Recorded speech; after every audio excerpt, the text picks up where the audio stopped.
brought to you by Silver Pumps.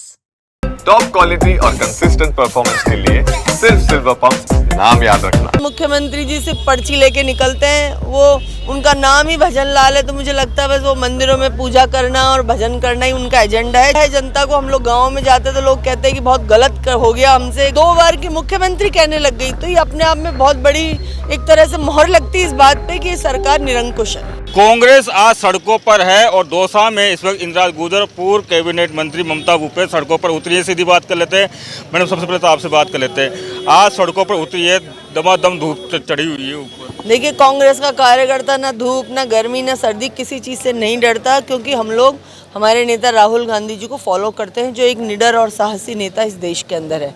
हम सोनिया गांधी जी के follower हैं, जो एक शांत प्रभाव की समृद्ध महिला हैं और गंभीरता के साथ में पार्टी को आगे लेके चलती हैं। पिछले 4-5 साल से लगातार आपने देखा होगा, पहले भी राहुल गांधी जी को 10-10 घंटे ईडी ने बुलाया, पूछताछ की, सोनिया गांधी जी को बुलाया, 5-5, 7-7 दिन तक लगातार रोजाना बुलाया, लेकिन कुछ नहीं नतीजा निकाल पाए। तो ये लोग जो इस तरह की बातें करते हैं, इनसे कुछ होने जाने वाला नहीं है। जब ये राजनीतिक रूप से हमसे नहीं जीत पा रहे हैं, तो इस तरह के दुष्प्रचार करके पार्टी की छवि धूमिल करना चाहते हैं। लेकिन मुझे लगता है कि चाहे कुछ भी करें, इस देश की जनता जानती है, दूध का दूध और पानी का पानी होगा। साफ छवि जिनकी है वो साफ रहेगी। निर्दयता के साथ में जो जीना चाहते हैं, जो निष्पक्षता के साथ में जीना चाहते हैं, वो अपने हिसाब से जिएंगे। इनके ऊपर कोई लांछन नहीं लगेगा, चाहे कितनी भी छवि धूमिल करो, राहुल गांधी जी एक स्पष्ट नेता बन के उभरेंगे।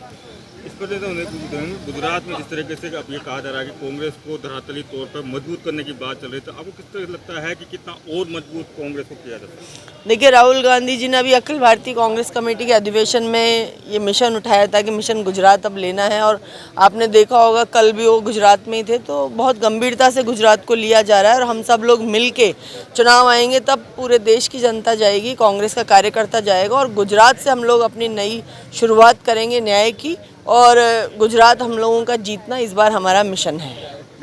लेकिन राजस्थान में सरकार को 1.25 साल से ऊपर हो गया है, डबल इंजन की सरकार कहा जाता है। किस तरीके से देखते हैं कि कुछ योजना धरातल पे शायद अपने आप कह रहे हैं कि 1.25 साल 1.5 साल हो गया सरकार को, हमें तो लगता ही नहीं कि यहाँ कोई सरकार काम भी कर रही है, कि ना कोई विज़न नज़र आ रहा है, ना कोई विकास नज़र आ रहा है, ना कोई उनके एजेंडा जो मैनिफेस्टो के अंदर उन्होंने कहा था कि हमारी सरकार आएगी तो हम महिलाओं के लिए ये करेंगे, बेरोज़गारों को इतनी नौकरियाँ देंगे, इतने काम करेंगे, उनका एजेंडा ही ज़ीरो हो चुका है। और मुख्यमंत्री जी सिर्फ पर्ची लेके निकलते हैं, वो उनका नाम ही भजन लाल है, तो मुझे लगता है बस वो मंदिरों में पूजा करना और भजन करना ही उनका एजेंडा है। जनता की दुख तकलीफ, गरीबों की, ज़रूरतमंदों की, एक दलितों की, जो इस तरह के लोग जो इस देश के अंदर, प्रदेश के अंदर रह रहे हैं, जिनको सरकार की न्याय ज़रूरत है, सहयोग की, उन सब चीज़ों का उनका एजेंडा समाप्त हो चुका है। और वो राजस्थान की जनता का राजस्थान की जनता के साथ बहुत बड़ा धोखा हुआ है 1.5 साल पहले, जो जनता पछतावा कर रही है। इस तरीके से दौसा में इस वक्त एक डर्टी पॉलिटिक्स चल रही है, ऑडियो और वीडियो की, तो पूरी राजनीति को किस तरीके से देखते हैं? देखिए, गलत है, किसी भी जनप्रतिनिधि के साथ में अनैतिक बातें नहीं करनी चाहिए।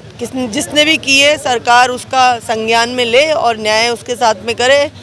क्या है हकीकत, क्या नहीं है, उसकी पूरी तरह से जांच पड़ताल होनी चाहिए। लास्ट सवाल है, वसुंधरा ने कुछ दिन पहले कहा था अधिकारी सो रहे हैं, जनता परेशान है, प्यासी है, किस तरह की देखते हैं कि आखिर में क्या? देखिए, मैंने तो अभी आपसे कहा कि सरकार है ही नहीं, तो वसुंधरा जी भी कह रही हैं, उस चीज़ पे मोहर लगा रही हैं कि सरकार नहीं है। तो मैं समझती हूँ कि राजस्थान की जनता के साथ में कुल मिला के बहुत बड़ा धोखा 2023 में हो गया है। पछतावा है जनता को। हम लोग गाँव में जाते तो लोग कहते हैं कि बहुत गलत हो गया हमसे, गलत निर्णय हो गया हमसे। आपकी सरकार थी जब काम होते थे, जनता सुनती थी, लोगों के काम होते थे। इस समय हमारी पार्टी तो कहती, लेकिन भारतीय जनता पार्टी के भी लोग कहने लगे, और लोगों के साथ साथ 2 बार की मुख्यमंत्री कहने लग गई। तो ये अपने आप में बहुत बड़ी एक तरह से मोहर लगती है इस बात पे कि ये सरकार निरंकुश है।